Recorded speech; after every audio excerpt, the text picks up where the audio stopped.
sometimes the most dangerous person in a room is the one nobody suspects. Sarah Mitchell looked like any other young woman stepping off the city bus that rainy Tuesday evening. Her worn sneakers squeaked against the wet pavement, her oversized hoodie hiding her small frame, and her tired eyes suggested nothing more threatening than a long day at work. But beneath that ordinary exterior lay secrets that could turn a predator into prey in a matter of seconds. What happened next in that dimly lit parking lot would remind everyone that appearances can be the most deadly deception of all. Because when someone threatens a Navy SEAL, even one in disguise, they're about to learn why America's most elite warriors are never truly off duty. This is the true story of how one man's worst decision became a lesson he'd never forget, and how a woman's carefully hidden past emerged in the most unexpected way possible. Sarah Mitchell pulled her hood up against the October rain as she stepped off the number 42 bus. The digital clock at the bus stop glowed 8:30 p.m. and the parking lot of the Riverside shopping complex stretched before her like a dark ocean. Most of the stores had closed an hour ago, leaving only scattered cars under the flickering streetlights and long shadows between them. She shifted the strap of her worn canvas bag on her shoulder and began walking toward her car. After 14 hours at the diner, her feet ached in the cheap shoes she could afford, and all she wanted was to get home to her small apartment, heat up some leftover soup, and forget about the rude customers and demanding manager who made her life difficult every single day. Sarah looked exactly like what she was pretending to be, a 26-year-old waitress, struggling to make ends meet. Her brown hair hung limp around her shoulders. Her clothes were faded and slightly too large, and her posture suggested someone beaten down by life's challenges. She walked with her head down, avoiding eye contact, moving quickly but not so fast as to draw attention. What nobody knew, not her coworkers at the diner, not her neighbors, not even the few casual acquaintances she'd made in the small Indiana town, was that Sarah Mitchell wasn't really Sarah Mitchell at all. Her real name was Lieutenant Sarah Chen, and she was one of the most highly trained operatives in the United States Navy SEALs. 6 months ago, she'd been conducting covert operations in hostile territory overseas. 4 months ago, she'd been recovering in a military hospital from injuries sustained during a classified mission that had gone sideways. 2 months ago, she'd been medically discharged and cut loose from the only life she'd known for 8 years, with nothing but a modest disability check and a set of skills that didn't translate well to civilian employment. The fake identity had been her idea. After years of living under assumed names and cover stories, becoming someone else felt natural, more natural in fact than trying to figure out how to be herself again. The military psychologists had warned her about the adjustment difficulties faced by special operations personnel returning to civilian life, but she'd brushed off their concerns. She was Sarah Chen, Navy SEAL. She could handle anything, except she couldn't handle the nightmares that woke her up screaming. She couldn't handle the panic attacks that hit her in crowded spaces. She couldn't handle the way her heart raced every time someone approached her from behind. And she definitely couldn't handle the well-meaning questions from potential employers about her background, her experience, her plans for the future. So she became Sarah Mitchell, unremarkable waitress with a fabricated employment history and a quiet personality that discouraged too many personal questions. It wasn't a permanent solution, but it was keeping her afloat while she figured out what came next. The parking lot was nearly empty now. Her old Honda Civic sat alone in the far corner, exactly where she always parked it to avoid door dings and to maintain her habit of staying aware of her surroundings. Years of training had made certain behaviors automatic. Even when she was trying to live an ordinary life, she was still 50 feet from her car when she noticed the man. He was standing near a dark pickup truck smoking a cigarette and watching her approach. There was something about his posture, the way he held himself, that made her automatically assess him as a potential threat. He was big, probably 6'2", and well over 200 pounds, with the kind of build that suggested regular gym time and possibly manual labor. His jeans and flannel shirt looked expensive, and the watch on his wrist caught the streetlight in a way that suggested real gold. Sarah's training kicked in before her conscious mind had even processed what she was seeing. She cataloged exits, cover positions, potential weapons, and the distance to her car. Her gait didn't change, her expression remained neutral, but every nerve in her body came alive with hyper-vigilant awareness.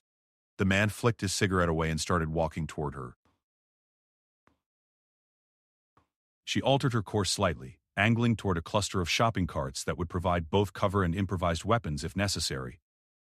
Her keys were already in her hand, positioned between her fingers the way she'd been taught in basic self-defense classes that civilian women took. Not the way she'd been taught to use keys as weapons in military close-quarters combat training. "Hey there," the man called out when he was about 20 feet away. His voice was friendly, conversational, but something about it made her skin crawl. "You working at Mickey's Diner?" Sarah nodded without stopping. Yeah, I thought I recognized you. I eat there sometimes. He kept walking toward her, and she noticed that he was positioning himself between her and her car. You're always real nice to the customers. Thanks. She tried to step around him, but he moved to block her path. What's the hurry? His tone was still friendly, but there was something else underneath it now. Something that made her mouth go dry. It's still early. Maybe we could grab a drink somewhere. I'm tired, Sarah said, trying to keep her voice steady. I just want to go home. Aw, come on. He stepped closer, and she could smell alcohol on his breath mixed with cigarettes and cheap cologne. A pretty girl like you shouldn't be alone on a night like this. Let me buy you a drink. We could get to know each other better. No, thank you. She tried to step around him again, but this time he grabbed her arm. His grip was firm but not yet painful, the kind of touch that was meant to be controlling without leaving bruises. A civilian woman might have been intimidated. A civilian woman might have tried to reason with him or might have started to panic. Sarah was not a civilian woman. But she was also trying very hard to remain Sarah Mitchell, unremarkable waitress. So she pulled against his grip and said, "Let me go. I need to get home." "Don't be like that," he said, his voice taking on a harder edge. "I'm trying to be nice here." The least you could do is be friendly back. His other hand moved toward her face, and she could see in his eyes that he was past the point of taking no for an answer. This wasn't going to be a conversation she could walk away from. This was going to be exactly the kind of situation that her military training had prepared her for, and exactly the kind of situation that Sarah Mitchell, the waitress, was supposed to be helpless against. For just a moment she hesitated. Maintaining her cover identity meant playing the victim. It meant letting him think he had power over her. It meant enduring whatever he planned to do until she absolutely couldn't anymore. But then he tightened his grip on her arm, hard enough to bruise, and leaned in close enough that she could feel his breath on her face. "You're coming with me," he said quietly. "We can do this easy, or we can do this hard. But you're coming with me, either way." Something cold and familiar settled in Sarah's chest. She recognized this feeling from combat zones, from moments when the mission parameters changed and rules of engagement shifted from defensive to offensive. This man had just made the mistake of threatening a United States Navy SEAL. He had no idea what he'd just unleashed. Sarah stopped pulling against his grip and went very still. She looked up at him with wide, frightened eyes and said in a small voice, "Please don't hurt me." "That's better," he said, relaxing slightly. "See, you can be reasonable when you want to be." She let him pull her a few steps toward his truck, playing the part of the terrified victim perfectly. He was focused on maintaining control of her arm and scanning the parking lot for witnesses.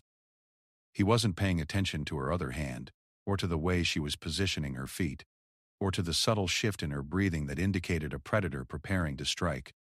The man who called himself Dale Brennan had been hunting in this parking lot for 3 months. He'd perfected his approach, his patter, his method of selecting targets who wouldn't be missed quickly and wouldn't be believed if they survived to report him. He thought he understood exactly what kind of woman he was dealing with. He thought he was in control of the situation. He was about to learn how wrong he was. But first, Sarah needed to be absolutely certain that he intended to harm her. Her military training included extensive instruction on rules of engagement and the appropriate use of force. She couldn't justify what she was about to do unless she was completely sure that she was in immediate danger. "Where are we going?" she asked in that same small, scared voice. "Somewhere private," he said, pulling her closer to his truck. "Somewhere we can get to know each other without interruptions." "I don't want to go anywhere with you," she said, trying one more time to give him a chance to back down. "Please just let me go to my car." His response was to grab her other arm and slam her back against the side of his truck hard enough to knock the breath out of her lungs. "You don't get to want anything anymore," he snarled, his nice guy mask finally dropping completely. "You're going to do exactly what I tell you to do, when I tell you to do it, or this is going to get very unpleasant for you."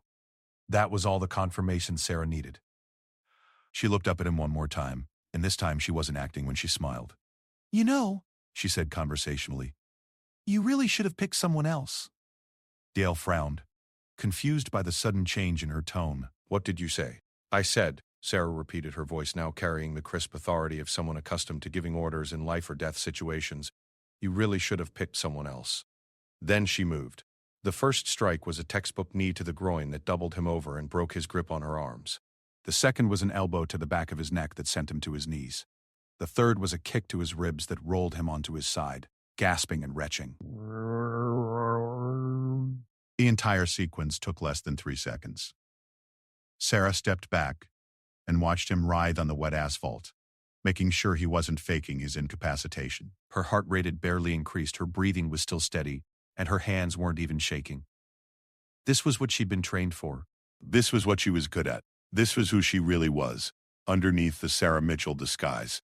Dale tried to push himself up on his hands and knees, still gasping for breath. "You crazy bitch," he wheezed. "You broke my ribs." "Actually," Sarah said mildly, "I think I just bruised them. If I'd wanted to break them, you'd know." She pulled out her phone and began dialing 911, keeping her eyes on Dale the whole time.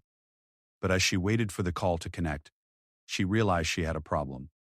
Explaining what had just happened would require explaining how a waitress had been able to disable a man twice her size with military precision. It would require answering questions about her background, her training, her identity. It would require involving police and possibly federal authorities in ways that would compromise the careful anonymity she'd spent months constructing. She looked down at Dale, who was now sitting up against his truck tire and glaring at her with hatred and confusion. "Who are you?" he demanded. Sarah considered the question for a long moment. Then she canceled the 911 call and put her phone away. "I'm someone you're never going to bother again," she said quietly. "And neither is anyone else if you're smart." She turned and walked toward her car, leaving Dale sitting in the parking lot. She'd made her decision. Sarah Mitchell, the waitress, had just died, and Lieutenant Sarah Chen was back whether she was ready or not, because some secrets she was learning were too dangerous to keep buried. Sarah sat in her car for 20 minutes, hands gripping the steering wheel, watching Dale Brennan in her rearview mirror. He'd managed to get back on his feet and was leaning against his truck, occasionally touching his ribs and staring in her direction with an expression she recognized from combat zones. It was the look of someone whose world had just been turned upside down, whose assumptions about power and control had been shattered in the span of a few seconds. She knew she should drive away. Every instinct screamed at her to put distance between herself and this situation before it got more complicated. But something held her there, watching and thinking and trying to decide what came next. The rain had stopped, leaving the parking lot gleaming under the streetlights like a stage set for some noir drama. In the distance, she could hear the occasional car passing on the main road. But here in this pocket of suburban emptiness, it felt like she and Dale were the only two people in the world. Finally, she turned off her engine and got out of the car. Dale tensed as she approached, his hand moving toward his pocket in what she recognized as an instinctive reach for a weapon. She stopped just outside his striking range and held up her empty hands. "We need to talk," she said. "Stay away from me," he said, but his voice shook slightly. "I don't know what kind of freak you are, but I want nothing to do with you." "That's interesting," Sarah said, tilting her head. "Because 15 minutes ago you wanted everything to do with me. What changed?" Dale's jaw worked silently for a moment. Then he straightened up, trying to reclaim some of his earlier swagger. "You sucker punched me, caught me off guard. But if you think that makes you tough..." "Stop," Sarah interrupted quietly. "Just stop." There was something in her tone that made him go silent immediately. It wasn't loudness or aggression. It was the kind of quiet authority that came from years of commanding respect in situations where respect meant survival. "You want to know what happened here tonight?" she asked. "I'll tell you exactly what happened. You picked what you thought was an easy target. A small, tired woman walking alone at night. Someone who looked vulnerable and scared and unlikely to fight back. Someone who wouldn't be believed if she tried to report you." Dale's expression shifted, becoming wary. "I don't know what you're talking about." "Oh, I think you do." Sarah took a step closer, and he actually backed up against his truck. "This isn't your first time in this parking lot, is it? This isn't your first time approaching women who are alone and isolated. You've got this down to a system." "You're crazy," he muttered, but she could see the truth in his eyes. "Maybe," Sarah agreed. "But I'm also right. The question is, what are we going to do about it?" She pulled out her phone again, and Dale immediately became more alert. "You calling the cops?" "That depends," Sarah said, "on whether you're smart enough to understand what I'm offering you. I don't want anything from you. Actually, you do. You want to walk away from this parking lot and pretend none of this ever happened. You want to go home to whatever sad little life you've built for yourself and never see me again. And most of all, you want to make sure I never have a reason to come looking for you." Dale stared at her. What are you saying? I'm saying I know who you are now, Sarah said simply. Dale Brennan, 1247 Oakwood Drive, apartment 3B. You work at Morrison Construction. You drive a 2018 Ford F-150, license plate JKL 7829, and you've got a sealed juvenile record that suggests this isn't your first time intimidating people smaller than you. His face went white. How could you possibly know all that? Sarah smiled, but it wasn't a pleasant expression. Because while you were focused on trying to intimidate me, I was doing what I was trained to do. I memorized your license plate. I noted your physical descriptors. I cataloged everything about you that would make you easy to find later. And because I have friends in places you don't want to know about, friends who can access databases and records that you thought were private. None of this was true, of course. She'd memorized his license plate out of habit, but she had no contacts in law enforcement databases and no way to access his personal information. But Dale didn't know that, and the confidence in her voice made it sound completely plausible. What do you want? He asked quietly. I want to make sure you understand something very important, Sarah said. Tonight you got lucky, you picked the wrong woman, but instead of ending up in a hospital or a jail cell, you're getting a chance to walk away. That's not going to happen again. She took another step closer, and her voice dropped to barely above a whisper. If I ever hear about you approaching another woman in a parking lot, if I ever get word that you've threatened or intimidated or hurt someone else, I will find you. And when I find you, what happened here tonight will seem like a friendly conversation. You can't threaten me, Dale said, but his voice lacked conviction. I'm not threatening you, Sarah replied calmly. I'm educating you. There are consequences for your actions now. There's someone watching. Someone who knows who you are and where you live and what you're capable of. Someone who can put you down before you even know she's there.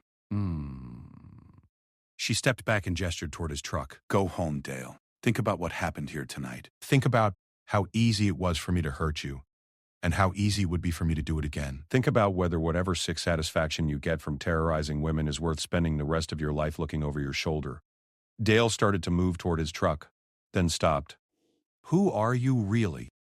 Sarah considered the question for a long moment. Then she said, I'm someone who spent 8 years learning how to kill people with my bare hands. Someone who was trained by the best military in the world to neutralize threats quickly and efficiently. Someone who has seen things and done things that would give you nightmares for the rest of your life. She paused, watching his reaction.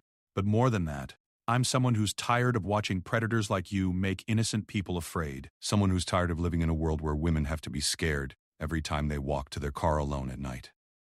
Dale got into his truck without another word. Sarah watched him drive away, memorizing the direction he headed and the way his taillights looked disappearing into the darkness. Then she got back into her own car and sat there for another few minutes, thinking about what had just happened and what it meant. For 6 months, she'd been trying to become someone else, someone ordinary and unremarkable and safe. Someone who could blend into the civilian world and leave her military past behind. But tonight had proven something she'd been trying not to acknowledge. She couldn't escape who she really was. She was Lieutenant Sarah Chen, United States Navy SEAL. She was someone who had sworn an oath to protect and defend. Someone whose training and instincts were hardwired to identify and neutralize threats. Pretending to be Sarah Mitchell, helpless waitress, hadn't changed any of that. It had just made her miserable. But it had also given her something she hadn't expected. Perspective. Living as a civilian woman, even briefly, had shown her things about the world that she'd never had to think about as a military officer. The fear that women carried with them every day, the way they modified their behavior to avoid becoming targets, the resignation in their voices when they talked about harassment and assault as inevitable parts of life. She thought about her coworkers at the diner, Jessica, the 19-year-old college student, who always asked someone to walk her to her car after dark shifts. Monica, the single mother who carried pepper spray and kept her keys positioned as weapons. Even Diane, the tough-as-nails manager in her 50s, who had stories about men who couldn't take no for an answer, and employers who looked the other way. They were all living in the same world as Dale Brennan, a world where predators felt entitled to take whatever they wanted from anyone they perceived as weaker. A world where the threat of violence was so common that women just accepted it as the price of existing. But Sarah didn't have to accept that. Sarah had skills and training that could make a difference, not just for herself but for others. She started her car and began driving home, her mind already working on a plan. By the time she reached her apartment, Sarah Mitchell was gone for good, and Lieutenant Sarah Chen was thinking like a soldier again. She had a mission now, even if it wasn't one that came with official orders or military backing. She was going to make her corner of the world a little bit safer for the women who didn't have 8 years of special operations training to protect them. She was going to make sure that predators like Dale Brennan learned to look over their shoulders for once. And she was going to start by finding out exactly who Dale Brennan really was and what he'd been doing in that parking lot all these months. The next morning, Sarah called in sick to her job at the diner. Then she spent the day doing what she'd been trained to do, reconnaissance. It turned out that getting information about Dale Brennan wasn't as hard as she'd made it sound in the parking lot. A few hours online, combined with some careful observation and social engineering, told her everything she needed to know. Dale was 34 years old, divorced, and living alone in a one-bedroom apartment on the south side of town. He worked construction during the day and spent most evenings at a bar called Murphy's, where he had a reputation for being aggressive when he drank and handsy with the female staff. He'd been fired from his previous job for sexual harassment, but had managed to find new employment before the complaints could follow him. More interesting was what she learned about the Riverside shopping complex. Over the past 6 months, there had been 3 reports to police about a man matching Dale's description approaching women in that parking lot. One woman had filed a formal complaint, but Dale had disappeared before police could question him, and the case had gone cold. The other 2 women had been too scared or too convinced that nothing would be done to bother reporting it officially. Sarah also discovered that Dale had a pattern. He targeted women who worked evening shifts at restaurants or retail stores, women who would be tired and isolated when they finished work. He'd approach them in parking lots or bus stops, always friendly at first, always escalating when they tried to leave. Most of the time, the women managed to get away or attract enough attention that he backed off. But Sarah suspected that wasn't always the case. She spent 3 days gathering information, building a profile, understanding Dale's methods and motivations. It felt good to be using her training again, to have a purpose beyond serving coffee and taking orders from rude customers. On the 4th day, she made her decision about what to do next. Sarah Chen was officially back, and Dale Brennan was about to learn that some women were more dangerous than others. Sarah found Dale exactly where she expected to find him, at Murphy's bar on Thursday night, 3 stools down from a young woman who was clearly uncomfortable with his attention. The woman couldn't have been more than 22, with the kind of nervous energy that suggested she was new to the area and didn't know anyone well enough to call for help. Sarah observed from a corner booth for 30 minutes, watching Dale's predictable pattern unfold. He started with friendly conversation, bought the woman a drink she hadn't asked for, moved progressively closer despite her obvious discomfort, and ignored every signal she gave that she wanted him to leave her alone. The bartender, a middle-aged man who probably dealt with this scene regularly, seemed determined to stay focused on cleaning glasses rather than intervening. When Dale finally suggested that he and the young woman go somewhere more private, and she politely declined while gathering her purse to leave, Sarah knew it was time to act. She approached the bar just as Dale was standing up to follow the woman toward the exit. "Dale," she said pleasantly, settling onto the stool next to him. "Fancy meeting you here." He turned toward her, and she watched his face cycle through confusion, recognition, and finally fear.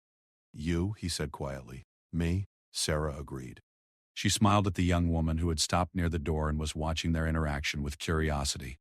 "You can go home safely now," she told her. This gentleman was just leaving. The woman looked between them uncertainly. "Are you sure?" "Absolutely," Sarah said, her tone friendly but carrying an undertone of absolute confidence. "Dale here was just telling me how much he respects women and would never want to make anyone uncomfortable." "Weren't you, Dale?" Dale's jaw worked silently. Sarah could see him weighing his options, considering whether to make a scene or try to salvage the situation somehow. Finally, he turned to the young woman and forced a smile. "Yeah," he said. "I was just heading home anyway. Maybe I'll see you around sometime." "Actually," Sarah said conversationally, "I don't think you will." Dale's realized that approaching women he doesn't know isn't really his style anymore. He's more of a stay home and reflect on his choices kind of guy now. The young woman looked confused but relieved. She gave Dale a wide berth as she headed for the exit, throwing one last uncertain glance over her shoulder before disappearing into the night. When she was gone, Sarah turned her full attention to Dale. "Sit down," she said quietly. "I don't have to do anything you say," Dale replied, but he sat down anyway. "You're right," Sarah agreed. "You don't have to do anything I say." "You could walk out of here right now and go home and pretend this conversation never happened." You could even continue your little hobby of terrorizing women in parking lots. But you won't. Why won't I? Sarah signaled the bartender for a beer, taking her time before answering. When her drink arrived, she took a sip and said, "'Cause I've spent the last 4 days learning everything there is to know about you, Dale. And what I've learned is that you're not nearly as smart as you think you are." She reached into her purse and pulled out a manila folder, which she placed on the bar between them. Margaret Torres, 10/31st, 27th. Works the evening shift at Target. You approached her in the Riverside parking lot on September 15th. She filed a police report, but you'd given her a fake name and disappeared before they could follow up. Dale's face had gone pale. I don't know what you're talking about. Jennifer Walsh, 19 years old, student at the community college. You cornered her at the bus stop on September 28th. She was too scared to report it, but she told her roommate, who posted about it in a Facebook group for local women. Very detailed description of you and your truck. Sarah opened the folder and slid out several printed pages. Kelly Martinez, 26 years old, works at the movie theater. October 8th, she actually called 911 from the parking lot, but you drove off when you heard the sirens. They have your license plate number on file. You can't prove any of this, Dale said, but his voice shook. Actually, I can. Sarah turned to face him fully. Because I talked to all 3 of them this week. Showed them your photo from your employee ID at Morrison Construction. They all positively identified you. This was partially true.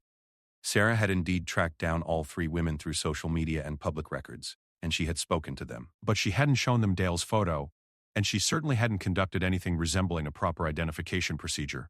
The women had been willing to talk to her about their experiences, though, and their stories painted a clear picture of a predator who was escalating his behavior. What do you want? Dale asked. I want you to understand something important, Sarah said. Those 3 women, they're not your victims anymore. They're witnesses.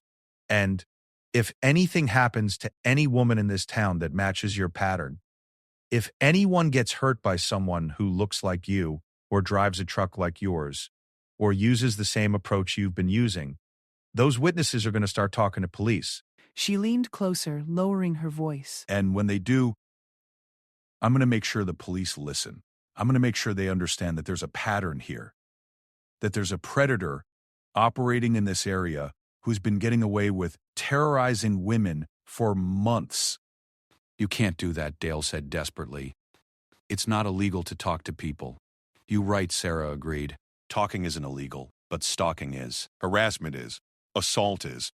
And when you grabbed that woman in the parking lot the other night, when you slammed her against your truck and told her she didn't get to want anything anymore, that crossed the line from talking to assault. Dale started to protest, but Sarah cut him off. I was there, remember? I heard everything you said. I saw everything you did. And unlike your previous victims, I'm someone the police will believe. She finished her beer and stood up from the bar stool. So here's what's going to happen, Dale. You're going to change your behavior.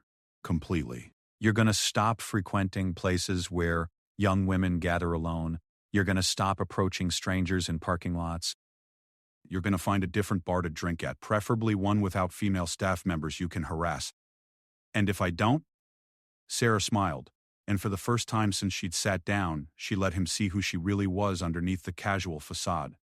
Then you're going to discover exactly what 8 years of special operations training looks like when it's applied to someone who deserves it. She placed a $20 bill on the bar to cover her drink and started to walk away. Then she stopped and turned back. Oh, and Dale, just so we're clear about something. The next time you see me, it won't be because I happen to run into you somewhere. It'll be because you've done something stupid and I've come looking for you. And trust me when I say that's not a situation you want to find yourself in. She walked out of the bar without looking back, leaving Dale sitting alone at the bar with the folder of evidence she'd compiled about his activities. She knew he'd probably throw it away as soon as she was gone, but that didn't matter. The point had been made. Over the next several weeks, Sarah kept a careful eye on the situation. She checked in with the women Dale had harassed, monitored social media groups where local women shared safety concerns, and occasionally drove by Murphy's bar to see if Dale was still frequenting it. He wasn't. In fact, Dale Brennan seemed to have developed a sudden interest in staying home in the evenings. The harassment complaints stopped. The reports of suspicious men approaching women in the Riverside parking lot disappeared. Even the staff at Murphy's commented that their most difficult regular customer had apparently found somewhere else to drink. Sarah also made some changes in her own life. She quit her job at the diner and started working with a veterans organization that helped former military personnel transition to civilian careers. Turned out that there was a real need for someone with her background and experience. someone who understood both the challenges of readjustment and the value of the skills that veterans brought to civilian life. She kept the apartment and the modest lifestyle she built as Sarah Mitchell, but she stopped hiding who she really was. When people asked about her background, she told them she was former military. When they wanted to know what she'd done in the service, she gave honest answers within the limits of what was classified. When they seemed impressed or intimidated by her experience, she used it as an opportunity to educate them about the realities of military service and the sacrifices made by the men and women who chose to serve. Most importantly, she started connecting with other female veterans who were dealing with their own adjustment challenges. Women who had served in combat zones and were struggling to find their place in a civilian world that often didn't know how to process their experiences. Women who had skills in training and leadership experience, but were working minimum wage jobs because they didn't know how to translate their military backgrounds into civilian careers. Together, they formed an informal network of support and mentorship. They helped each other with job applications and interviews. They worked out together, maintaining the physical fitness that had been such an important part of their military identity. They talked about the nightmares and the hypervigilance and the difficulty of being surrounded by people who had never experienced real danger. And sometimes, when one of them encountered a situation like the one Sarah had faced in the parking lot that night, they handled it together. 6 months after her confrontation with Dale Brennan, Sarah was contacted by a young woman named Ashley who worked at a coffee shop downtown. Ashley had heard through the Veterans Network that Sarah was someone who could help with certain kinds of problems. She explained that a man had been harassing her for weeks, following her home from work, waiting in the coffee shop for hours at a time, and becoming increasingly aggressive when she told him she wasn't interested in dating him. Sarah met with Ashley and listened to her story. Then she had a conversation with the man in question, a conversation that was remarkably similar to the one she'd had with Dale Brennan. Like Dale, this man discovered that some women were more dangerous than they appeared to be, and that there were consequences for predatory behavior that went beyond anything he'd previously considered. Within a week, Ashley's harassment stopped completely. Word spread quietly through the network of women who worked evening shifts and walked to their cars alone and dealt with men who thought they were entitled to attention and compliance. Word spread that there were people looking out for them now, people who wouldn't ignore their complaints or tell them to just avoid the problem. Sarah never advertised her services or actively sought out these situations. She didn't consider herself a vigilante or some kind of neighborhood guardian. But when women came to her with problems that the official channels couldn't or wouldn't address, she was willing to have conversations with the men who were causing those problems, and those conversations were usually very effective. Dale Brennan, for his part, seemed to have learned his lesson permanently. Sarah occasionally checked up on him, and as far as she could determine, he'd completely changed his behavior. He still worked construction, still lived in the same apartment, but he no longer spent his evenings at bars harassing women. He kept to himself, went home after work, and apparently found other ways to occupy his time. Whether this change came from genuine reflection on his behavior or simple fear of consequences, Sarah didn't particularly care. The result was the same. He was no longer terrorizing women, and the community was safer because of it. A year after that night in the parking lot, Sarah received a message through the Veterans Organization from someone who identified herself only as a grateful friend. The message was brief. "Thank you for making it safe for women like me to walk to our cars at night without being afraid." Sarah kept that message in her desk drawer, along with several others like it. They served as reminders that sometimes the most important missions didn't come with official orders or military backing. Sometimes the most valuable service you could provide was simply being willing to stand between predators and their victims, to be the person who refused to look the other way when someone was being hurt. She thought about that night in the parking lot often, about the moment when she'd had to choose between maintaining her cover as Sarah Mitchell and protecting herself as Sarah Chen. At the time, it had felt like a failure of her civilian transition, proof that she couldn't escape her military identity. Now she understood it differently. It hadn't been a failure of transition. It had been the beginning of integration. She didn't have to choose between being a veteran and being a civilian. She could be both. She could use her military training and experience to make her civilian community better and safer. And sometimes, when someone made the mistake of targeting a woman they thought was helpless, they discovered that appearances could be very deceiving indeed. Sarah Chen, former Navy SEAL, current advocate for women's safety, was exactly who she was supposed to be, and she was never going to apologize for that again.